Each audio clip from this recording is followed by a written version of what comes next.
سب سے پہلے اللہ کیا کہتا ہے مسلمان اپنے مسلم ہونا ثابت کرنے کے لیے کہ میرا اللہ سے ریلیشن ہے، اللہ نے کہا کہ 5 ٹائم نماز پڑھنی پڑے گی.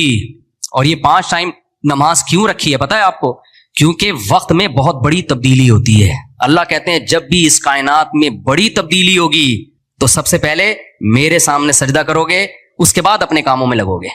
تبھی تو قرآن کہتا ہے اقیم الصلاۃ لدلوک الشمس الی غسق اللیل، نمازوں کو قائم کرو دلوک شمس، سورج ڈھلکنے کے وقت، الی غسق اللیل، اور راتوں کے اندھیروں میں. تو غسق اللیل میں 2 نمازیں آ گئیں، مغرب اور عشاء، یہ دونوں رات کی نمازیں ہیں. لیکن ان دونوں کے اوقات میں بڑا فرق ہوتا ہے. مغرب میں فل اندھیرا نہیں ہوتا لیکن روشنی بھی نہیں ہوتی، بہت زیادہ وقت میں تغیر ہو جاتا ہے. اور غسق جو ہے لیل جب انتہائی درجے کی ہوتی ہے تو وہ عشاء کا وقت جب بالکل کیا ہو جاتا ہے اندھیرا. آگے اللہ کہتے ہیں وقرآن الفجر، اور پھر فجر کا وقت بالکل ڈیفرنٹ ٹائم ہوتا ہے. مغرب کا وقت باقی اوقات سے بالکل مختلف ہے. سورج ڈھل گیا، غروب ہو گیا، لیکن ابھی روشنی ہے، اندھیرا شروع نہیں ہوا. پھر گھپ اندھیرا ہو گیا. یہ کیا ہے؟ یہ بڑا تغیر ہو رہا ہے زمین کے اندر. تغیر سمجھتے ہو؟ تبدیلی، چینجنگ، آسان لفظ استعمال کرنا چاہیے مجھے بھی. بڑی چینجنگ آ رہی ہے ٹائمنگ میں، اور اس سے انسان کے جذبات میں اور احساسات میں بڑا فرق پڑتا ہے. ظہر کا تو فجر کا وقت بالکل ڈیفرنٹ ہے، ابھی دن طلوع ہونے والا ہے. پھر سورج ہوتے ہوتے جب ڈھلکتا ہے نا بالکل بلندی پہ پہنچ کے تیز تپتی ہوئی دھوپ ہوتی ہے، جس کو اللہ دلوک شمس کہہ رہے ہیں. دلوک کہتے ہیں ڈھلکنا. تو سورج کا جو ڈھلکنا ہے نا، بلندی پہ جا کے لڑکنا نیچے، اس کو کیا کہتے ہیں؟ اس میں اللہ نے 2 نمازوں کا ذکر کر دیا، ظہر اور عصر. اس لیے کہ دلوک جو معتدبی ہوتا ہے، گاڑی اردو پھر استعمال کر رہا ہوں، معتدبی قابل ذکر دلوک، وہ ایک عصر میں ہوتا ہے، ایک ظہر میں ہوتا ہے. میں نے وہ کلپ ریکارڈ کروایا تھا نا عاقب سعید کو کہ 5 نمازیں اپنے ٹائم پر ہیں، اور یہ قرآن کی عیسائی سے ثابت ہے کہ نمازوں کے 5 ٹائم ہیں، 3 ٹائم کی نمازیں قرآن میں نہیں ہیں. تو اس پہ میں نے کہا تھا کہ دلوک شمس ہے نا، سورج کا ڈھلکنا، تو معتدبی ڈھلکنا، قابل ذکر ڈھلکنا ایک ظہر کے وقت ہوتا ہے، ایک عصر کے وقت. کیونکہ عصر کے وقت 45 پہ آ جاتا ہے، اور ظہر کے وقت بلندی پہ جا کے ڈھلکتا ہے. تو اس کے نیچے کے لوگوں کے کمنٹس آئے ہوئے تھے کہ اگر قرآن کا یہ مطلب ہے ڈھلکنے کے وقت، تو پھر تو ہر وقت سورج ڈھلک رہا ہے. سمجھ میں آیا پاگل کسے کہتے ہیں؟ یہ ہے مجتہدین، یعنی ان کا دعویٰ یہ تھا کہ 3 وقت ہیں نماز کے قرآن میں، ظہر ہے اور عشاء ہے اور فجر ہے. تو 3 وقت سے یہ ثابت کرنا چاہتے ہیں کہ ظہر عصر ملا کے پڑھ لو اور مغرب عشاء ملا کے پڑھ لو. اصل میں 3 ٹائم ہے، یہ غلط ہے. دلوک شمس کا لفظ ہے قرآن میں، اور دلوک سے مطلق دلوک مراد ہے، اور مطلق سے فرد کامل مراد ہوتا ہے. معتد بھی، دیکھو فرد کامل کو میں مثال سے سمجھاتا ہوں. پہلے میں یہ جنہوں نے اعتراض کیا نا اٹھ پٹانگ قسم کا، ان کے اعتراض کا جواب دوں. یہ کہتے ہیں ہر وقت، واقعی ہر وقت تو دلوک ہو رہا ہے، لیکن اس کا تو کوئی بھی قائل نہیں ہے. ایسے تو 1 کروڑ نمازیں ہو جائیں گی. ابے سورج بلندی پہ جا کے جب تک پورا غروب نہیں ہوتا تو ہر سیکنڈ ڈھلک ہی رہا ہے نا، تو کیا ہر سیکنڈ میں نماز پڑھیں گے؟ تو ظاہر ہے قرآن وہ بات کرے گا جو انسانوں کے فہم کے مطابق ہوں گی. تو اس سے صاف پتہ چلتا ہے وہ ڈھلکنا مراد ہے جو قابل ذکر ڈھلکنا ہو. تو قابل ذکر ڈھلکنا، جس کو اصطلاح میں کہتے ہیں معتد بھی ڈھلکان، وہ جب ہے جب بلندی پہ جا کے پہلی دفعہ ڈھلکنا شروع ہو اور پھر 45 کے زاویے پہ آ جائے. اس سے زیادہ ڈھلکان والی نماز حدیث سے ثابت بھی نہیں ہے. نہیں آئی میرا خیال ہے بات؟ تو مطلق سے فرد کامل مراد ہوتا ہے. اس کو میں مثال سے سمجھاتا ہوں. دیکھو میں آپ سے کہتا ہوں چائے لے کر آؤ، آپ برف ڈال کے ٹھنڈی چائے لے آئے. میں کہوں گا یہ کیا لے آیا؟ آپ کہیں آپ نے بولا تھا گرم چائے لاؤ. میں بولوں گا جب میں نے چائے کا لفظ مطلق بولا ہے، اس کے ساتھ کوئی گرم یا ٹھنڈے کی قید نہیں لگائی، تو اس سے فرد کامل ہی مراد ہوتا ہے. کامل فرد چائے کا کیا ہے؟ کامل درجے کی چائے کیا ہے؟ جو گرم ہوتی ہے، درمیانی درجے کا میٹھا ہوتا ہے اور مناسب سی پتی ہوتی ہے. میں نے آپ سے کہا چائے لے کر آؤ، آپ 6 چمچ زہر بنا کے نا پتیوں کے ڈال کے لے آئے. اور سب میں نے کہا یہ کیا لے کر آیا ہے؟ آپ کہہ رہے ہیں آپ بول رہے ہیں چائے. میں کہا بھائی تو زہر بنا دی. تو آپ بولو آپ نے یہ تھوڑی کہا تھا نارمل چائے، آپ نے تو چائے بولا تھا. تو چائے میں تو کوئی بھی چائے. سمجھ میں آ رہی ہے بات کہ نہیں آ رہی؟ یہ چیزیں اصول فقہ میں پڑھی جاتی ہیں جو آج کل کے اسکالرز نے نہیں پڑھی، تبھی قرآن و حدیث کا مطلب بھی ان کو سمجھ میں نہیں آتا. تو المطلق اذا اطلق یراد به الفرد الکامل، یہ اصول فقہ کا مسئلہ ہے اور لغت کا بھی مسئلہ ہے. یہ قاعدہ ہے، ضابطہ ہے کہ جب بھی کوئی لفظ علی الاطلاق بغیر کسی قید کے بولا جائے گا تو فرد کامل مراد ہوتا. اکمل نہیں، اکمل کا مطلب بہت اوپر کی زعفران والی چائے، نہ فرد کامل جو ناقص نہ ہو. زعفران والی چائے لے آؤ گے پھر بھی برا لگے گا. آپ بولو گے بھائی مفتی صاحب آپ نے چائے بولا تھا اور کہا تھا کہ فرد کامل مراد ہوتا ہے، تو میں اس میں زعفران ڈال کے لے آیا. اب میں پتہ نہیں زعفران پیوں نہیں پیوں یار، تو کیا کر کے لے آیا؟ میں تو کامل نہیں، میں تو اکمل. تو میں بولوں گا قاعدہ یہ ہے کہ مطلق جب بولا جاتا ہے تو نارمل جو کامل ناقص نہ ہو، اکمل مراد نہیں ہوتا اس سے. سمجھتے ہو؟ تو یہ قاعدے قرآن و سنت پہ بھی جاری ہوتے ہیں، کیونکہ اللہ میاں نے بھی تو کلام کیا ہے نا، نبی نے بھی تو کلام کیا ہے، تو نبی کے کلام میں بھی وہی لغت کے قاعدے چلیں گے جو عام قاعدے ہیں. سمجھتے ہو گے نہیں سمجھتے؟ تو اب دیکھو قرآن کہہ رہا ہے اقیم الصلاۃ لدلوک الشمس، سورج کے ڈھلکنے کے وقت. تو ڈھلکنے سے فرد کامل جو کامل درجے کا ڈھلکنا ہے، تو کامل درجے کا ڈھلکنا ایک جب بالکل بلندی پہ جا کے ڈھلکنا شروع ہوتا ہے، اس کو کہتے ہیں ڈھلکنا، پہلی دفعہ جب ڈھلکنا، اور دوسرا جب 45 کے زاویے پر جو عصر کے قریب کا ٹائم ہے جس میں سورج میں تغیر پیدا ہونا شروع ہو جاتا ہے، تو یہ ڈھلکنا ہے۔ تو اب جب بھی زمین میں کوئی نیا ٹائم داخل ہوتا ہے نا، تو اللہ کہتے ہیں کیا کرنا ہے؟ سب سے پہلے اللہ کا شکر۔ تبھی علماء نے اصول فقہ کی کتابوں میں لکھا ہے کہ نمازوں کے جو اوقات ہیں نا، یہی نماز کا سبب ہے۔ سمجھتے ہو؟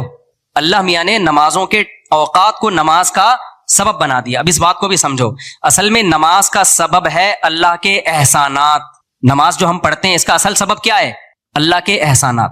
اب اللہ کے احسانات تو 24 گھنٹے ہیں، تو کیا 24 گھنٹے پڑھتے رہیں؟ ظاہر ہے اس میں حرج ہے۔ تو اللہ میاں نے کیا کیا؟ اللہ میاں نے بولا دیکھو شریعت کا ایک اصول ہے، ابھی کیا تمہیں پورا اصول فقہ بیٹھا کے سمجھاؤں میں، لیکن کیا کریں، سمجھائے بات سمجھ میں آتی نہیں۔ دیکھو شریعت کا اور کامن سینس کا بھی ایک اصول ہے کہ جب کسی، پہلے میں مشکل اردو میں سمجھاتا ہوں پھر ایکسپلین کروں گا، جب کسی حکم کا مدار کسی حقیقی سبب پہ رکھنا ممکن نہیں ہوتا نا، تو سبب ظاہر پر حکم کا مدار رکھا جاتا ہے۔ مشکل ہے مجھے پتا ہے، آسان کر کے سمجھا رہا ہوں۔ دیکھو ہم جو سفر میں 2 رکعتیں پڑھتے ہیں، اس کی اصل وجہ ہے مشقت۔ کیوں ہم 2 رکعتیں پڑھتے ہیں؟ بھائی ٹینشن ہے سفر میں، اللہ نے نماز کیا کر دی کہ بھائی سفر میں آدمی ایسے راحت میں نہیں ہوتا جیسے گھر میں ہوتا ہے نا، تو اللہ میاں نے کیا حکم دیا کہ بھائی کتنی پڑھنی ہے؟ 2 پڑھنی ہے۔ تو اصل جو وجہ ہے نا سفر میں 4 کی 2 جو اللہ نے کر دی ہیں، اس لیے کہ سفر میں آدمی اتنی خوشی اور راحت میں نہیں ہوتا بلکہ تھوڑی سی ٹینشن میں ہوتا ہے۔ لیکن اگر اللہ تعالیٰ یہ کہتے کہ ٹینشن ہی پر حکم کا مدار ہے، تو یہ ٹینشن کم ہونے کے بجائے بڑھ جاتی۔ وجہ اس کی ہے کہ ہم سوچتے رہتے پتہ نہیں مجھے سفر میں ٹینشن ہو بھی رہی ہے کہ نہیں ہو رہی ہے۔ بعض دفعہ لوگ سفر میں گھر کی نسبت زیادہ خوش ہوتے ہیں۔ آپ جا رہے ہو جہاز میں یا ٹرین میں، بڑا مزہ آ رہا ہے، آدمی کو یار اللہ میاں نے تو کہا تھا ٹینشن کی، اب تو ٹینشن نہیں ہو رہی، تو وہمی تو ویسے ہی بڑھ جاتا وہمیوں کا پروگرام نا۔ وہ تو سارا جو 6 گھنٹے جس کا وضو نہیں ہوتا، وہ یہ کیسے سوچے گا کہ مجھے ٹینشن ہو رہی ہے کہ نہیں ہو رہی؟ پھر اگر ہو رہی ہے تو کتنے کلو ٹینشن ہو رہی ہے؟ بعض دفعہ ہو رہی ہے لیکن آدمی کہتا ہے یار اتنی تو مجھے گھر میں بھی ہوتی ہے، یا ہو سکتا ہے نہیں ہوتی ہے۔ تو اسلام ان بکھیڑوں سے نکال کے اللہ میاں نے کیا کیا؟ بھائی سفر سبب ہے ٹینشن کا، اور ٹینشن سبب ہے نماز کا۔ تو اصل سبب تو ٹینشن ہے، لیکن اگر ٹینشن پہ میں نے ڈال دیا نا مدار، تو یہ ٹینشن کم نہیں ہوگی، بڑھے گی۔ لہذا سفر پہ ڈال دیا میں نے، اب سفر ہوگا تو چھوڑ دو، ٹینشن ہے یا نہیں وہ 2 پڑھا کرو۔ نہیں ہے بات، میرا خیال ہے۔ تو یہ ٹینشن سے بچانے کے لیے اللہ نے کہہ دیا اب سفر میں چاہے انجوائے بھی کر رہا ہوں نا آدمی، تو بھی ہم کتنی پڑھتے ہیں؟ 2 پڑھتے ہیں، اور مقام پہ جتنی مرضی ٹینشن میں ہوں پھر بھی پوری 4 پڑھتے ہیں۔ تو یہ اصول، اور یہ دنیا میں بھی یہ اصول چلتے ہیں، سمجھتے ہو کہ نہیں سمجھتے؟ تو یہاں بھی اللہ نے کیا کیا؟ اللہ میاں نے فرمایا اصل میں تو تم پہ نماز فرض ہے اس لیے کہ میرے احسانات تم پر بہت ہیں۔ اب وہ احسانات تو ہر وقت بولو ہوتے رہتے ہیں، اب ہر وقت احسانات ہیں تو اب ہر وقت پڑھتے رہے نماز، وہ تو ناممکن ہے۔ تو اللہ میاں نے کہا کہ بھائی دیکھو اللہ کے احسانات میں جو تجدد ہوتا ہے نا، جدت آتی ہے، وہ ٹائم کے لحاظ سے آتی ہے۔ ہماری پوری زندگی کا نظام کس سے چل رہا ہے؟ ٹائم سے چل رہا ہے۔ تو وقت جیسے ہی تبدیل ہوتا ہے نا، ایک نئی نعمت کا ظہور ہوتا ہے، تو تبدیلی وقت پہ حکم کا مدار رکھ دیا اللہ تعالیٰ نے۔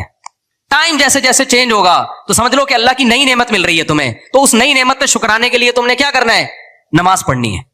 تو ٹائم چینج ہوتا ہے، تو ٹائم جو ہے نا، اب ٹائم تو 24 گھنٹے میں ہر سیکنڈ میں چینج ہو رہا ہے، تو وہی بات ہے، اللہ نے کہا ہر سیکنڈ میں چینج ہو رہا ہے، لیکن دلوک شمس والا ٹائم اور رات والا ٹائم اور وقرآن الفجر، فجر والا ٹائم، یہ اس میں ٹائم میں بڑا تغیر آتا ہے۔ تو بڑا تغیر آتا ہے تو نئی نعمت مل رہی ہے، اور لہذا جب نئی نعمت مل رہی ہے، حقیقت میں نہ بھی مل رہی ہو اور حقیقت میں اس سے پہلے بھی مل رہی ہو نہیں، لیکن اب فرض یہ کر لیا گیا ہے کہ جب ٹائم چینج ہوگا تمہیں نئی نعمت ملے گی، اور نئی نعمت ملے گی تم پر لازم ہے کہ اللہ کا شکر ادا کرو آگے۔ تو اس لیے علماء نے اس مسئلے کو بڑا اچھا سمجھا، اصول فقہ میں ایکسپلین کیا ہے کہ نمازوں کا جو سبب ہے نا وہ کیا ہے؟ اوقات کی تبدیلی۔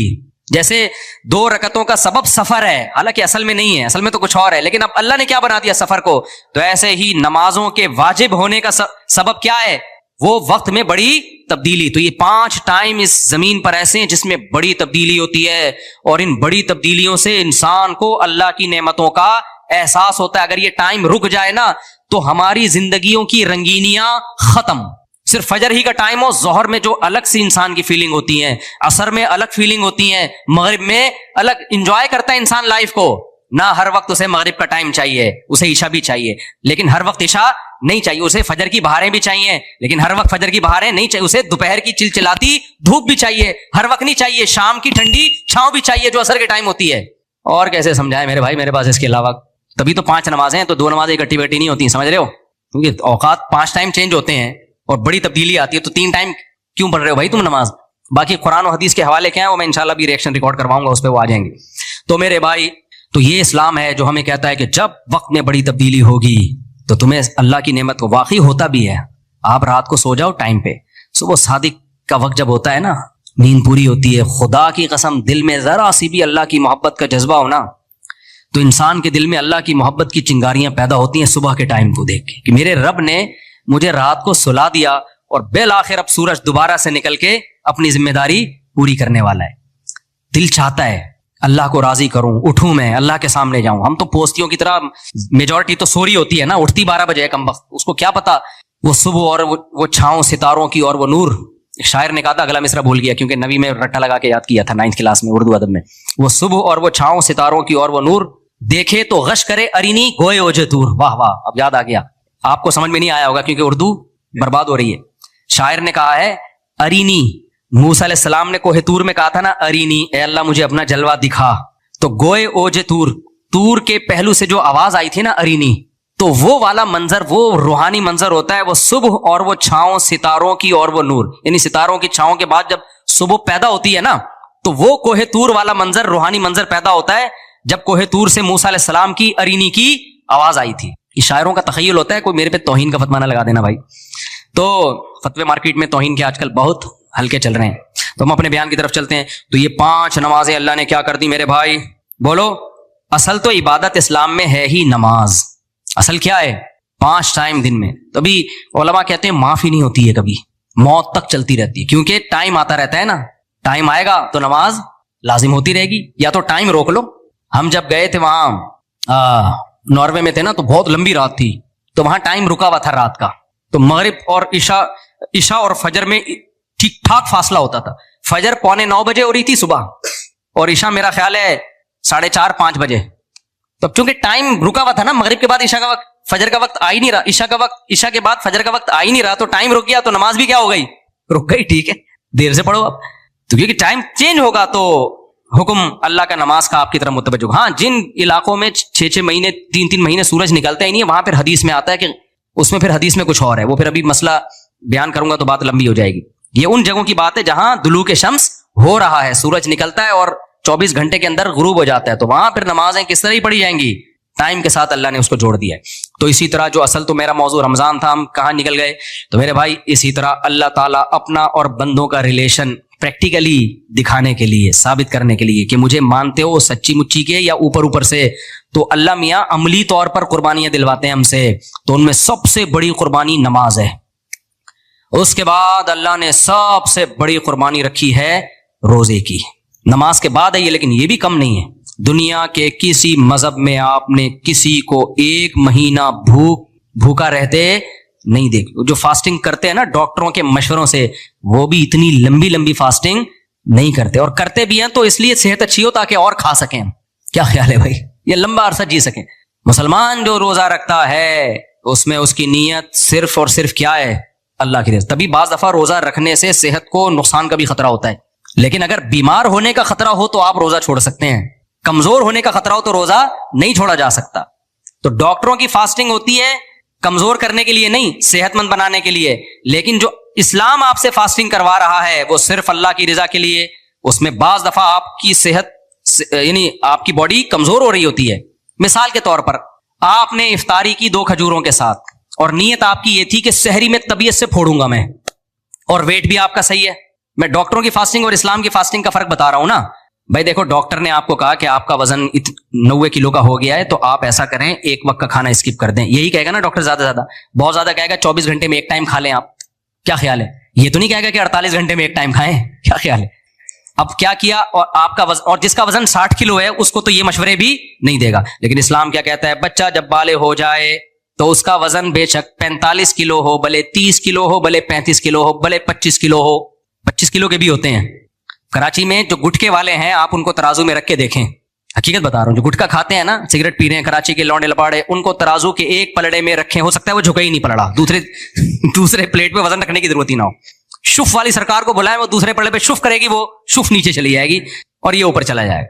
تو ایسا باریک سا لڑکا بھی جب بالغ ہو گیا تو رمضان کے روزے اس کو رکھنے پڑیں گے. اب ایسا باریک آدمی جس کو ڈاکٹر کہہ ہی نہیں رہے کہ وزن کم کرو, اس کو تو فاسٹنگ کا کہہ ہی نہیں رہے ہیں. اب کیا ہوا, اس نے افطاری میں ایک کھجور پہ روزہ افطار کر لیا یہ سوچ کے کہ سحری میں منڈ کے پھوڑوں گا, اور سحری میں اس بیچارے کی آنکھ نہیں کھلی. ڈاکٹر صحت کے پوائنٹ آف ویو سے کہیں گے کہ تم روزہ نہیں رکھو. مفتی صاحب کیا کہیں گے؟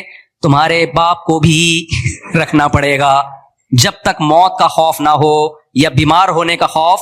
بیمار تو وہ ہوتا ہے جس کو شوگر ہو, اس کی شوگر ڈاؤن ہونے کا خطرہ ہوتا ہے. نارمل آدمی بھوک سے مرتا نہیں ہے, نہ بیمار ہوتا ہے, پتہ ہے آپ کو, تڑپے گا, کمزور ہو جائے گا, مرے گا نہیں. بھوک سے مرنا بہت مشکل کام ہے, بہت مشکل کام ہے, بہت ٹائم تک بھوکا رہے گا تب جا کے مرے گا. ہاں شوگر کا پیشنٹ تو ہے تو ایک الگ بات ہے, اس کا شوگر ڈاؤن ہو جاتی ہے ایک دم. تو مفتی کیا کہے گا, اسلام کیا کہے گا؟ نہ بھائی, تو مسافر ہے تو چھوڑ سکتا ہے, تو بیمار ہے یا بیمار ہونے کا خطرہ ہے, غالب گمان ہو, صرف خطرہ بھی کافی نہیں ہے, غالب گمان ہو, ورنہ خطرہ تو ہر وقت ہر آدمی کو ہوتا ہے بیمار ہونے کا, ایسے موہوم خطروں کا اعتبار نہیں ہوتا. تو پتہ ہے چلا بھائی یہ روزہ کس کی خاطر رکھ رہا ہے, وہ الگ بات ہے, ضمن اس کی صحت بھی پھر اللہ اچھی کر دیتا ہے روزے کی بات, لیکن یہ قربانی مسلمان کس کے لیے دے رہا ہے میرے بھائی؟ اللہ کے لیے دے رہا ہے. اور اگر فاسٹنگ ڈاکٹروں کے ہم صحت کے لیے کر رہے ہوتے تو پھر یہ ٹائم تو ہے ہی نہیں نا. صبح ہمیں 3 بجے اٹھنے کی کیا ضرورت تھی؟ ڈاکٹر کہتے ہیں دوپہر 12 بجے کھاؤ, اگلے دن 12 بجے کھا لو, وہ زیادہ آسان ہے. اللہ میاں ایسے ٹائم پہ کھانا کھلواتے ہیں جب پوری دنیا میں ہمارے علاوہ کوئی بھی دنیا میں نہیں کھا رہا ہوتا. اس ٹائم پہ کوئی 3:30-4 بجے پوری دنیا میں جاپانیوں کو بھی نہیں ہم نے دیکھا, وہ بھی فجر کے ٹائم جا کے کچھ ناشتہ واشتہ کرنے کا سوچ رہے ہوتے ہیں. تو یہ رمضان ہے کیا, اللہ ہلا دیتا ہے ہمیں تھوڑا سا, کیونکہ ہم اللہ کو بھولنے لگتے ہیں. تو اللہ فجر کے وقت میں ہمیں ہلا دیتا ہے کہ تم جاؤ اللہ کے ہاں حاضری دو, پھر ہم اللہ کو بھول جاتے ہیں. اللہ ظہر میں دوبارہ مؤذن سے اذان کہلواتا ہے, بھائی میں سب سے پہلے ہوں, سب سے پہلے کون ہوں؟ میں ہوں. پھر ہمیں اللہ یاد آتا ہے. انسان کی طبیعت میں بھول ہے, پھر بھول جاتا ہے اللہ کو. اللہ بھی اثر میں کیا کرتے ہیں, چل بھائی دوبارہ آ جا. تو اسی طرح پھر اللہ میں اب یوز ٹو ہو جاتا ہے نمازی. جب یوز ٹو ہو گیا تو اللہ کہتے ہیں عبادت کا اسٹائل چینج کرو. اب کیا کرو, اب نماز سے تو عادی ہو گیا نا, صبح آ رہا ہے آٹومیٹیکلی, تو پھر تجھے خود بھی نہیں پتا میں کیوں جا رہا ہوں. تو اللہ میاں کہتے ہیں اب تھوڑی ہلچل ضروری ہے, تو پھر خدا کو بھول رہا ہے, تیری تو عادت پڑ گئی ہے نماز پڑھنے کی, عادت پڑ گئی ہے. تو اب اللہ کہتے ہیں اب تھوڑا سا ڈیفرنٹ, اب کیا کر, ایک بالکل الگ نوعیت کا کام کرنا ہے, میری خاطر 1 مہینہ کھانا پینا چھوڑ دے. پھر ہل جاتا ہے. تبھی تو دیکھو رمضان میں جو روزے رکھتے ہیں اللہ کی محبت کیسی دوبارہ سے پیدا ہوتی ہے کہ نہیں ہوتی, احساس ہوتا ہے یار ہم مسلمان ہیں. اور آخری عشرے میں تو کتنا ہی گناہ گار سے گناہ گار ہو وہ بھی مسجد میں آ جاتا ہے. تو یہ اللہ میاں نے ہلایا ہوتا ہے, ہمیں ایک الگ انداز سے قربانی لے رہا ہے اللہ میاں. حج میں الگ انداز سے قربانی ہے. اب رمضان کے روزے بھی تو رکھتے رکھتے رکھتے رکھتے ہر سال عادت پڑ جاتی ہے نا, تو اللہ حج میں الگ قربانی, اتنی سخت قربانی ہے نا حج کے, وہ 5 دن جو احرام والے ہوتے ہیں بالکل ہی ڈفرینٹ انداز کی قربانی ہے. وہ گھوم رہے ہو بیت اللہ کے گرد, چکر لگا رہے ہو, رمی کر رہے ہو, 2 چادریں پہن لی سفید, بغیر سلے ہوئے کپڑے, ٹینڈ کرا رہے ہو. بھائی یہ سب کیا ہو رہا ہے؟ آدمی کہتا ہے یار یہ خوشبو نہیں لگا رہے, خوشبو لگانے پر پابندی لگا دی, بالکل ہی الگ. اور صفا مروہ میں دوڑ رہے ہو, یہ نہ رمضان میں ایسی عبادت نہ نماز میں ایسی عبادت, بالکل ڈفرینٹ انداز ہے عبادت کا. بقرعید میں اللہ بالکل ایک الگ جانور لا کے کاٹو میرے نام پہ, یہ نہ حج میں اس ٹائپ کی عبادت ہے, نہ عمرے میں ہے, نہ رمضان میں ہے, نہ نماز میں ہے, وہ بالکل الگ. تو یہ اللہ میاں جو ہم سے کروا رہے ہیں نا, یہ بتانے کے لیے کہ میں تمہاری زندگی میں ان رہوں. سمجھتے ہو کہ نہیں سمجھتے؟ تو کامیاب وہی ہوگا جس کی زندگی میں اللہ ان ہوگا, اور جس نے اللہ کو اپنی زندگی سے آؤٹ کیا تو وہ جنت سے کیا ہو جائے گا, آؤٹ. اللہ کہے گا کہ جنت میں ان ہونے کے لیے ضروری ہے کہ دنیا میں تم مجھے اپنی لائف میں ان رکھو. کل ایک خاتون نے مسئلہ پوچھا, وہ کہنے لگی, وہ نام نہیں لے رہی اپنے رشتے کا نا, بس یہ بتا کے بیان ختم کرتا ہوں. تو خلاصہ یہ نکلا کہ روزے رکھ لیا کرو تمیز سے, ٹھیک ہے نا, ابھی سے نیت کرو, اور نفلی روزوں کی عادت ڈالا کرو. پیر جمعرات کا روزہ ہو گیا, تو ہمیں اللہ سے تعلق کو ہم نے دکھانا ہے. اللہ خالی پیلی زبانی باتیں نہیں مانتا, اور یہ اسلام کا ہم پر احسان ہے کہ ہمیں جب اللہ کا تعارف کروایا نا, تو اللہ کے تعارف کے ساتھ پھر اس نے ہمیں اللہ سے ریلیشن مضبوط کرنے کا طریقے بھی بتائے ہیں, اور بتایا کہ جب اللہ کو مانو گے تو پھر وہ والا مانو گے جیسا ماننے کا حق ہے. اس سے ہی تو اللہ کی محبت پیدا ہوگی, ورنہ وہ والا ماننا جو غیر مسلم مانتے ہیں, اس ماننے نہ ماننے میں کوئی زیادہ فرق نہیں ہے. تو ایسا والا ماننا اللہ نہیں مانتا اس کو. تو بھائی وہ میں بتا رہا تھا, خاتون نے نا مجھ سے, میں نے مسائل ریکارڈ کرواتا ہوں نا آسک والے چینل پہ, تو اس میں کسی نے پوچھا, وہ اپنے وہ رشتے کا نام نہیں لے رہی, کہ میرے شوہر نے مجھے کہا ہے کہ ان سے جو ہے نا ریزرو رہو. اب وہ نام نہیں لے رہی, تو کہہ رہی ہے کہ وہ مجھے لگ رہا ہے وہ جٹھانی وٹھانی ہے, ساس واس ہے, ان سے میں نے جب بھی بنانے کی کوشش کی ہے انہوں نے مجھ سے توڑنے کی کوشش کی. ان کو جب بھی میں نے سمجھایا تو کیا میں ان سے میں نے کہا آپ ان کو اپنی زندگی سے ان کرنے کے بجائے, اپنی زندگی میں ان کرنے کے بجائے کیا کر دیں, آؤٹ کر دیں. نام نہیں لے رہی کہ کون ہے, جٹھانی ہے یا ساس ہے. میں نے کہا دیکھو یہ خاتون ان سے کتنا ڈر رہی ہے, تو جب اتنا ڈر رہی ہے بھائی, اتنی خطرناک ہے یہ ان, تو اس ان کو ان کرنے کے بجائے کیا کر دو؟ آؤٹ کر دو. تو بھائی میرے اللہ میاں کو ہم اپنی زندگی سے آؤٹ نہیں کر سکتے, ان کرنا پڑے گا. اور یہ اسلام سے, میں تو کہتا ہوں یار ہمیں اللہ نے مسلم پیدا کر کے خدا کی قسم ہم پر بہت بڑا احسان کر دیا. سب سے بڑا احسان اللہ نے ہمیں اسلام دے کے کیا ہے. کیسا خوبصورت عبادت کا نظام دیا. اگر ہم مسلم نہ ہوتے, اللہ نہ کرے, تو کیا ہوتا؟ کتنے مسائل. ابھی لاہور میں کانفرنس ہونے والی ہے, بہت سے غیر مسلم مسلمان ہوئے ہیں. اس کانفرنس کے یہ کہ اگر مسلم نہ ہوتے تو یہ اسلام دنیا میں نہ ہوتا تو دنیا ہوتی کیا؟ دنیا ہوتی کیا؟ سب سے پہلی بات, ہماری تو 4 ہوتی ہی نہیں اگر ہم اللہ نہ کرے. بچے ہی نہ ہوتے. یہ خوشیاں جو گھروں میں ملی ہیں کس کی برکت سے ملی ہیں؟ اولادیں ہی نہ ہوتی. ہم بھی انگریزوں کی طرح ایک گرل فرینڈ ہوتی اور اس کا کوئی پتہ نہیں, کسی بھی وقت مارکیٹ سے شارٹ. اور عورت کا تو ایسا بیڑا غرق ہوتا نا سوسائٹی میں. ہماری مائیں نہ ہوتی, ہماری بہنیں نہ ہوتی.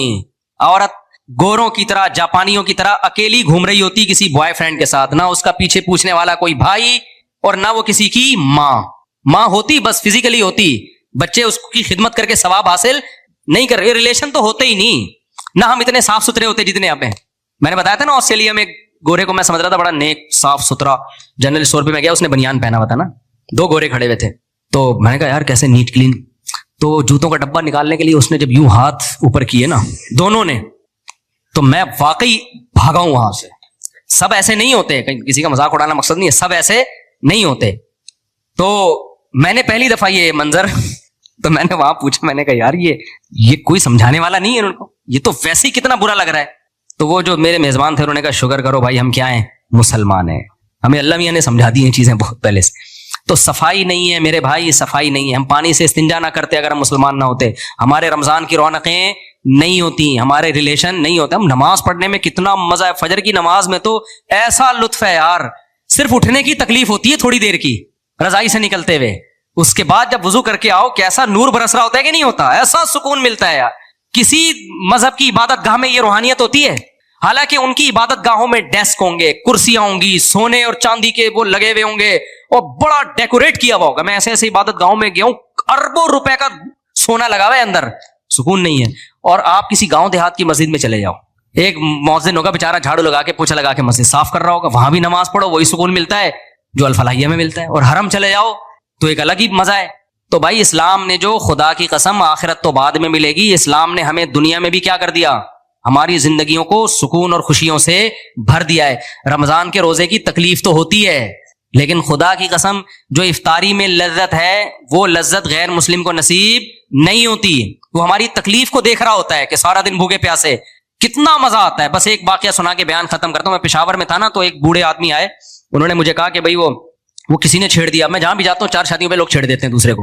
تو ان بوڑھے سے کہنے لگے, وہ پٹھان تھے, ان کو کہنے لگے یار تم 4 شادیاں کرو, سنت ہے. اس بوڑھے نے ایک بات کہی, اس نے کہا خدا کی قسم مزہ اللہ نے صرف 2 چیزوں میں رکھا ہے, ایک اللہ کی راہ میں لڑنا اور دوسرا افطار کرنا روزہ. اتنا اس نے در سے یہ بات کہی ہے نا کہ اس کی لذت میں نے محسوس کی ہے. بعض دفعہ آدمی اتنے اندر سے ایک بات کہہ رہا ہوتا ہے کہ اس کے جذبات سامنے والے کے سینے میں ٹرانسفر ہو جاتے ہیں. واقعی ایسا ہے. جب آپ روزہ افطار کرنے کے لیے بیٹھتے ہو نا, تو صرف یہ نہیں ہوتا کہ آپ کی بھوک ختم ہو رہی ہے, نہ, ایک احساس ہوتا ہے انسان کو کہ میں نے کس کے لیے قربانی دی تھی, اللہ کے لیے. اب اس قربانی کے ختم ہونے کا ٹائم آ رہا ہے. تبھی ہمارے نبی نے کیسی پیاری دعا سکھائی ہے. اس دعا میں خدا کی قسم افطار سے بھی زیادہ مزہ ہے. آپ صلی اللہ علیہ وسلم جب افطار کر کے کھجور سے افطار کرتے نا, کیسی توانائی آتی ہے نا, ایک دم جسم میں طاقت آ جاتی ہے. تو آپ فرماتے ذهب الظما, شدید پیاس کا روزہ ہو, کھجور کھاؤ اور پانی پیو, تو آپ فرماتے ذهب الظما, پیاس چلی گئی. یہی بتانے کی ضرورت ہے کہ پیاس چلے گی, لیکن نبی اللہ کا شکر ادا کرنے کے لیے اپنی زبان سے یہ الفاظ دہرا رہے ہیں, ذهب الظما, پیاس چلی گئی. کیوں؟ اس لیے کہ یہ کہنے میں مزہ آتا ہے, یہ کہنے میں کیا آتا ہے, لطف آتا ہے. ذهب الظما, پیاس چلی گئی. وابتلت العروق, اور رگیں تر ہو گئیں. کیسا ڈھیلا خشک ہوا ہوتا ہے مغرب سے پہلے روزے دار, بھی چڑچڑے ہوئے ہوتے ہیں, پکوڑوں کی دکان پہ جھگڑے, پیٹرول پمپ پہ لڑائیاں, اور افطاریوں پہ تو ہم نے رولوں پہ لڑتے ہوئے, رول نہیں ہوتے, ایک خاندان تھا, بھی اشارہ نہیں کروں گا, رول پہ لڑائی ہوئی ہے ان کی. افطار ہوا نہیں ہے, بھی رول پہ لڑائی, وہ اس نے یوں کر کے آگے کر لیا, اس نے یوں کر کے پیچھے کر لیا. تو یہ سب آنتوں کی خشکی کی وجہ سے ہو رہا ہوتا ہے. ہم لوگ ڈر گئے تھے ان کو دیکھ کے, ہم نے کہا پتہ نہیں کیا ہو گیا. بعد میں پتہ چلا وہ رول پہ لڑائی ہوئی ہے, کیونکہ اس سے بھوک کی حالت میں دسترخوان بھی اچھا لگ رہا ہوتا ہے. آدمی کہتا ہے دسترخوان کھا جاؤں گا, وہ تو دب دھونے والے پیٹ میں اترتے ہیں. پھر رول کا پتہ چلتا ہے بھائی 50 روپے سے زیادہ یا 20 روپے سے زیادہ کی ویلیو نہیں ہے اس. اس سے پہلے کیا جذبات ہوتے ہیں؟ تو آپ نے فرمایا ذهب الظما وابتلت العروق، رگیں کیا ہو گئیں؟ تر، وثبت الاجر انشاءاللہ، اور فرمایا روزے کا اجر اللہ نے لکھ، دنیا کا بھی مزہ دے دیا اللہ نے اور آخرت میں بھی اس کو محفوظ کر لیا. اور اس سے بڑی خوشی کیا ہوگی میرے بھائی کہ جسمانی لذت بھی اور روحانی لذت بھی، اس سے غیر مسلم محروم ہے. تو اللہ ہمیں اسلام کی قدر کی توفیق عطا فرمائے. سبحانک اللہم و بحمدک، نشہد ان لا الہ الا انت، نستغفرک و نتوب الیک. نماز کے بعد تھوڑی دیر مسائل کا سیشن ہوگا انشاءاللہ.